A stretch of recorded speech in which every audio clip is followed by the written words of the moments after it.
Hello my dear student, आ गए हैं एक फिर नए वीडियो के साथ वापस। और आज का जो हमारा टॉपिक होने वाला है वो बहुत ही बेहतरीन टॉपिक होने वाला है, बहुत ही इंपॉर्टेंट, बहुत ही इंटरेस्टिंग टॉपिक होने वाला है। इतना इंटरेस्टिंग है कि समझ लीजिए कि मतलब आज चीर देंगे, फाड़ देंगे पूरा एकदम। इस प्रकार से समझाएंगे कि आज तक कोई इस ऐसा समझाया ही नहीं होगा। आप समझिए कि बस आप ध्यान से देखते रहिए सभी लोग, और इस प्रकार से समझाएंगे कि समझ लीजिए टेंस का आज पूरा एकदम क्लियर हो जाएगा। टेंस क्या होता है, कितने प्रकार का होता है, हर एक चीज़ आज क्लियर हो जाएगा। बस ध्यान से आप लोग समझते रहिएगा कि टेंस होता क्या है। यहाँ पर टेंस का हिंदी हम लिख दिए काल या समय। टेंस का हिंदी लिखे काल या समय। और ये टेंस जो होता है एकदम सिंपल भाषा में अगर कोई तुमसे पूछे कि टेंस क्या है, मतलब काल क्या है, तो आपको कुछ नहीं कहना, बस आपको कह देना है कि समय चक्र के संबंध में क्रिया के बदलते रूप को काल या समय कहते हैं। क्रिया का रूप बदलता है, क्रिया, ठीक है।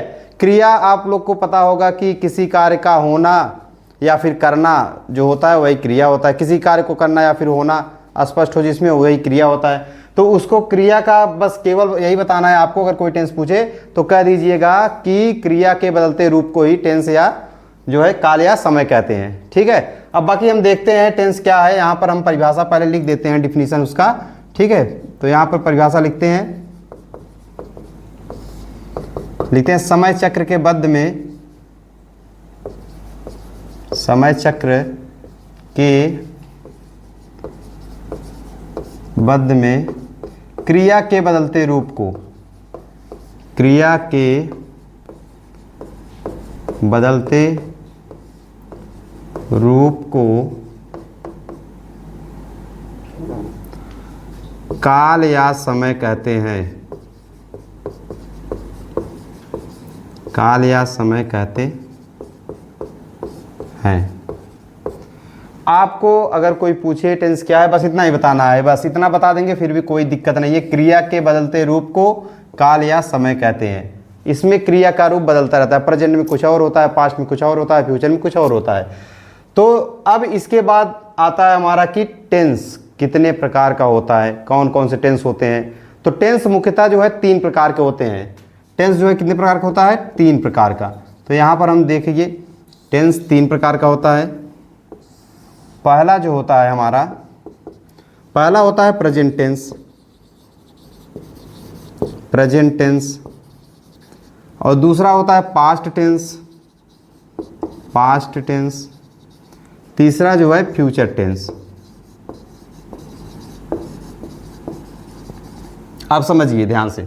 यहाँ पर प्रेजेंट टेंस का मतलब ये होता है जो वर्तमान में समय चल रहा है, अभी जो समय चल रहा है वह प्रेजेंट टेंस के तहत आता है। पास्ट टेंस आपको याद कैसे करना है, भूतकाल, जिसको बोलते हैं हिंदी में भूतकाल। भूत कुछ होता नहीं है, पहली बात। भूतकाल मतलब पीछे का जो समय बीत गया है उसको कहते हैं पास्ट टेंस। और फ्यूचर टेंस मतलब होता है आने वाला समय जो होता है, भविष्य काल जिसे बोलते हैं, उसको कहते हैं फ्यूचर टेंस, ठीक है। तो यहाँ पर इसकी हिंदी हम लिख देते हैं पहले। प्रेजेंट टेंस को हिंदी में कहते हैं वर्तमान काल, पास्ट टेंस को हिंदी में कहते हैं भूतकाल, और फ्यूचर टेंस को हिंदी में कहते हैं भविष्यकाल, भविष्यकाल, ठीक है। अभी हम बताएं कि प्रेजेंट टेंस जो होता है वर्तमान काल, जो समय अभी चल रहा है। पास्ट टेंस जो होता है भूतकाल, जो बीत गया है। और फ्यूचर टेंस वह होता है जो अभी आने वाला समय होता है, मतलब कि आगे कल क्या होगा, परसों क्या होगा, तो उसमें अगर आएगा तो वह फ्यूचर टेंस के तहत आएगा। अब यहाँ पर एक चीज़ और देखना है, ये 3 टेंस हैं, ठीक है। इसमें भी जो है अब ये है कि प्रेजेंट टेंस किसे कहते हैं, पास्ट टेंस क्या होता है, फ्यूचर टेंस क्या होता है। एकदम सिंपल तरीके से आप याद रखेंगे प्रेजेंट टेंस क्या होता है। कोई भी वाक्य होगा जिस वाक्य के अंत में, जिस वाक्य के अंत में है, हूं, हो, ये शब्द आ जाएं, है, हूं, हो, मतलब है, केवल है देख लीजिए। अगर आप उस टेंस में लास्ट में है, उस मतलब वाक्य में लास्ट में अगर है केवल, मात्रा को छोड़ दीजिए, अभी केवल है देख लीजिए, लास्ट में अगर आ गया उसको आप प्रेजेंट टेंस तुरंत मान लेंगे भाई ये प्रेजेंट टेंस है लास्ट में आएगा, पक्का है, ठीक है। और उसके बाद पास्ट टेंस की बात करें, अगर किसी भी वाक्य में लास्ट में था, थी, थे और या, ई, ये आ जाए, अगर ये थ दिख जाए, थ केवल दिख जाए या फिर या ई ए दिख जाए तो वह पास्ट टेंस होगा। बस इतना क्लियर रखिए। प्रेजेंट में क्या है देख लीजिए, लास्ट में कोई भी सेंटेंस होगा, उसके बाद पास्ट में अगर था आ जाए, लास्ट में कोई भी सेंटेंस में अगर था शब्द आ जाए तो उसको मान लीजिएगा तुरंत जो है फ्यूचर। था, केवल था देख लीजिएगा ना, था अगर केवल था आया उस पर कोई ना कोई मात्रा तो रहेगा, था रहेगा, चाहे थी रहेगा, चाहे थे रहेगा, ठीक है। उसके बाद या ई ए ये सब आ जाए तो ये पास्ट टेंस हो जाएगा। फ्यूचर टेंस क्या होगा? फ्यूचर टेंस में आपको कुछ नहीं देखना, अगर किसी भी वाक्य के लास्ट में या फिर अंत में केवल ग शब्द आ जाए, गा गी गे, आपको केवल ग देखना है। ग आ गया तो तुरंत समझ जाइएगा कि ये जो है फ्यूचर टेंस है। अब एक बार फिर से हम आपको बताते हैं कि प्रेजेंट टेंस क्या होता है। प्रेजेंट टेंस ऐसा टेंस होता है जिसके वाक्य के अंत में है, हूं, हो शब्द आए, है, हूं, हो शब्द आए, है शब्द को आ जाए तो तुरंत आप लोग समझ जाइएगा कि यह प्रेजेंट टेंस है। और उसके बाद पास्ट टेंस क्या होता है? पास्ट टेंस वह होता है जिसके वाक्य के अंत में था, थी, थे या ई ए शब्द आ जाए तो वह पास्ट टेंस होगा। फ्यूचर टेंस क्या होता है? फ्यूचर टेंस जो होता है जिस वाक्य के अंत में गा गी गे इत्यादि शब्द आ जाए तो तुरंत समझ जाइएगा कि यह जो है क्या है, फ्यूचर टेंस है। और एक बात ध्यान दीजिएगा, अब ये केवल तो अभी हम प्रेजेंट टेंस, पास्ट टेंस और फ्यूचर टेंस की बात किए हैं, उसका पहचान बताए हैं कि मतलब क्या पहचान है, कौन सा टेंस है। लेकिन अब यहां पर प्रेजेंट टेंस जो है 4 प्रकार का होता है, और वैसे पास्ट टेंस भी 4 प्रकार का होता है, वैसे फ्यूचर टेंस भी होता है। लेकिन ये 4 प्रकार जो होते हैं इनको याद करने में आपको बहुत सरलता होगी, बस ध्यान से देखते रहिएगा। बस 4 याद कर लीजिएगा, बस 4 याद करेंगे, उसी से ये पास्ट टेंस का भी बन जाएगा और फ्यूचर टेंस का भी बन जाएगा। जैसे अभी देखिए, हम पहला प्रेजेंट का बना देते हैं एक, उसके बाद आप लोग खुद बना लेंगे। देखिए पहला जो होता है प्रेजेंट टेंस का जो 4 भाग होता है, पहला होता है present indefinite tense, present indefinite tense, ठीक है। और दूसरा जो होता है वह होता है प्रेजेंट कॉन्टिन्यूअस टेंस। ये सिंबल हम लगा रहे हैं कि इसका मतलब ये है कि यहां भी प्रेजेंट है। और तीसरा जो होता है वह होता है प्रेजेंट परफेक्ट टेंस।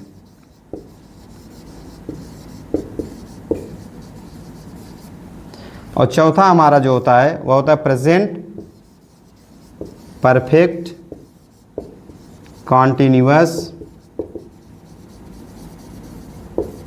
टेंस। ये प्रेजेंट का चारों हो गया। अब इसकी हिंदी हम बताते हैं पहले। तो प्रेजेंट इंडिफिनिट टेंस को बोलते हैं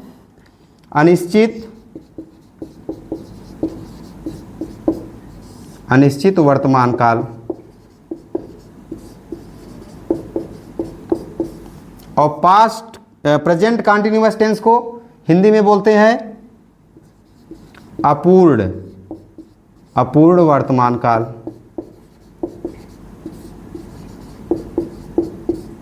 और प्रेजेंट परफेक्ट टेंस को हिंदी में बोलते हैं पूर्ण वर्तमान काल।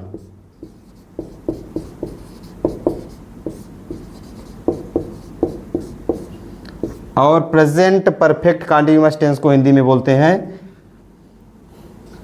पूर्ण अपूर्ण काल, पूर्ण अपूर्ण काल। अब यहां पर ध्यान दीजिए, ये प्रेजेंट का चारों बन गया। 4 प्रकार का जो प्रेजेंट होता है, present indefinite tense, present continuous tense, present perfect tense, present perfect continuous tense. उसी प्रकार से इनका भी 4 प्रकार के ये भी होते हैं, पास्ट भी और फ्यूचर भी। तो आपको क्या करना है, ये प्रेजेंट वाला जो बन गया है सेम यही रहता है, बस आपको एक चीज ध्यान देना है। जब हम पास्ट वाला बनाएंगे, यहां पर जिस स्थान पर प्रेजेंट है वहां पर केवल हम जो है पास्ट लिख देंगे, बस उसके अलावा कुछ नहीं करेंगे।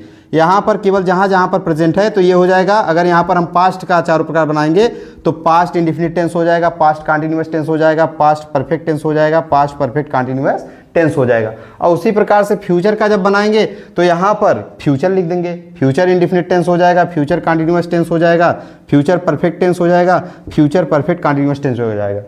और उसके बाद जो है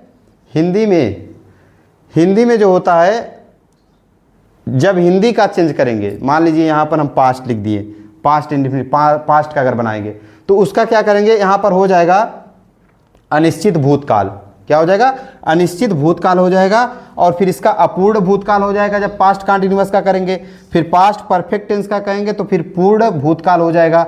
उसके बाद फिर पास्ट परफेक्ट कंटिन्यूअस टेंस का कहेंगे तो पूर्ण अपूर्ण भूतकाल हो जाएगा। उसी प्रकार से फ्यूचर का भी जब बनाएंगे तो सब कुछ वही रहेगा, बस आपको 4 याद करना है। वो भी मेन जो होता है ये तो आपको याद हो जाएगा, पास्ट परफेक्ट, ये प्रेजेंट पर पास्ट और फ्यूचर। उसके बाद आपको क्या करना है, इंडिफिनिट याद करना है, कंटिन्यूअस, परफेक्ट, परफेक्ट कंटिन्यूअस, बस यही इतना याद करना है। उसके बाद टेंस जोड़ देना है। सभी के जो है 4-4 प्रकार तैयार हो जाएंगे। और जब सभी के 4-4 प्रकार तैयार होंगे, प्रेजेंट का 4 होगा और पास्ट का 4 होगा और फ्यूचर का 4 होगा, तो 4 और 4 4 8 12 टेंस टोटल हो जाएंगे। प्रेजेंट का 4 मिला लेंगे, पास्ट का मिला लेंगे और फ्यूचर का 12 टेंस जब तैयार हो जाएंगे तो सभी टेंस का एक एक टेंस का हमें 4-4 सेंटेंस पढ़ना होगा। चारों सेंटेंस हम इसी वक्त आपको बता रहे हैं कि 4 सेंटेंस कौन कौन से होता है। पहला जो होता है हमारा वो होता है अफर्मेटिव सेंटेंस। पहला हमारा जो होता है वो होता है अफर्मेटिव सेंटेंस। और दूसरा हमारा होता है निगेटिव सेंटेंस।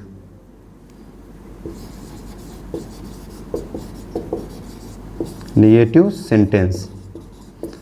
और तीसरा हमारा होता है इंट्रोगेटिव सेंटेंस। Interrogative sentence. और चौथा होता है interrogative negative sentence. Interrogative negative sentence. अब हम इसकी हिंदी बता देते हैं। अफर्मेटिव सेंटेंस को कहते हैं सकारात्मक वाक्य, निगेटिव सेंटेंस को बोलते हैं नकारात्मक वाक्य, इंट्रोगेटिव सेंटेंस को बोलते हैं प्रश्नवाचक वाक्य और इंट्रोगेटिव निगेटिव सेंटेंस को बोलते हैं प्रश्नवाचक नकारात्मक वाक्य। अब यहाँ पर ध्यान दीजिएगा, यहाँ पर इस केवल प्रेजेंट इंडिफिनिट टेंस का 4 ये सेंटेंस हमें पढ़ना होगा। फिर प्रेजेंट कंटिन्यूअस का भी यही चारों सेंटेंस, बस आपको यही चारों सेंटेंस याद ही करना है। 4 सेंटेंस, हर एक टेंस का 4 सेंटेंस पढ़ना होगा। तो जब हम इसका चारों का 4-4 सेंटेंस पढ़ लेंगे, उसके बाद पास्ट के जो 4 होंगे उसका 4 पढ़ेंगे, फिर फ्यूचर का पढ़ लेंगे, उसके बाद हमारा टेंस हो जाएगा खत्म। बहुत ही सरल तरीके से ये सब टेंस जो है हम शुरू करेंगे एक एक करके, बहुत ही आसान भाषा में समझाएंगे। ठीक है, अब इसका वीडियो नेक्स्ट में जो है देखिएगा। धन्यवाद।